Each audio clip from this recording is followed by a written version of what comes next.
Ripple CEO Brad Garlinghouse recently asserted that former SEC Division of Corporation Finance Director William Hinman, of course, the Hinman emails, Hinman docs, that he received millions of dollars of payments from vested interests. And this should bode well for the Ripple versus SEC lawsuit that has been ongoing now for 2+ years. So we're going to dive into it a little bit more deeper here. Bitcoin News putting out this article, so we're going to dive into it, break it down. That's what we do right here on the channel. So if you're new here, make sure you guys smack that subscribe button, tap the like button, and drop a comment down below if you want more crypto content.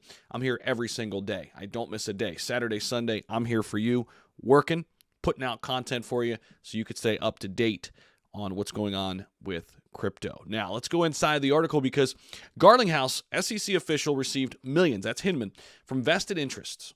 We're going to talk about what this looks like. Now, Brad Garlinghouse recently asserted former SEC Division of Corporation Finance Director William Hinman received millions of dollars of payments from his law firm, which had a vested interest in a well-known 2018 speech given by then SEC official. In other news, crypto exchange EDX has launched, backed by Charles Schwab, Citadel, Fidelity, Paradigm, Sequoia Capital, and Virtue Financial. We're also going to talk about that as well in this video. So let's dive into it here because we go all the way back to the 2018 speech offered by former SEC Division Corporation Finance Director William Hinman. Garlinghouse jumped on here and said that while he was a public servant, Hinman received millions of dollars of payments from his law firm, part of an alliance with a vested interest in his speech. So this right here, a big deal, and obviously bodes well for Ripple. Now, according to Garlinghouse, the documents, which were finally unsealed after 7 court orders and over $100 million in legal bills, show that, quote, at best, senior officials couldn't agree on the law and told Bill Hinman directly he would confuse the public even more about the rules of crypto. Garlinghouse considered that at worst, these documents show Hinman deliberately ignored the law, stating that while he was a public servant, Hinman received millions of dollars of payments from his law firm, which was part of an alliance with others that had a vested interest in this speech. Now, what's interesting is we did see the documents come out. We covered it right here on the channel.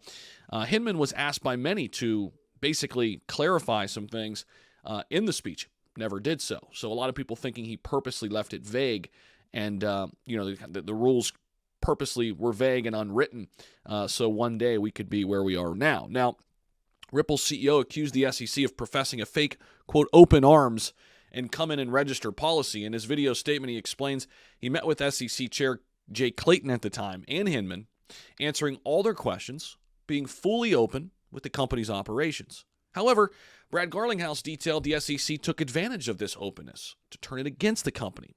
He said not once did they suggest to me that XRP was a security, even though they were very adamant about making sure that they were all checked out.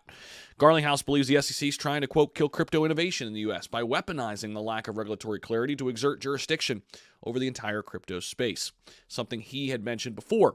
Brian Armstrong, CEO of Coinbase, one of the largest U.S.-based crypto exchanges, also being sued by the SEC on charges of operating as an unregistered securities brokerage, has alerted about the dangers of driving the crypto industry outside the country and the possible costs of repatriating it in the future. So, interesting here, right? Definitely. Now, I did mention we're going to dive into that other piece real quick just to kind of give you some breakdown there on what happened, what's happening with the new exchange. So right here, the crypto exchange backed by Schwab, Citadel, Fidelity, and others has launched, completed a new funding round. The platform offers trading of 4 different cryptos. That is Bitcoin, Ethereum, Bitcoin Cash, and Litecoin. That's what we've got for you guys in this video. Appreciate you guys so much. Don't forget to like, comment, subscribe down below. We'll see you in the next video. Take care.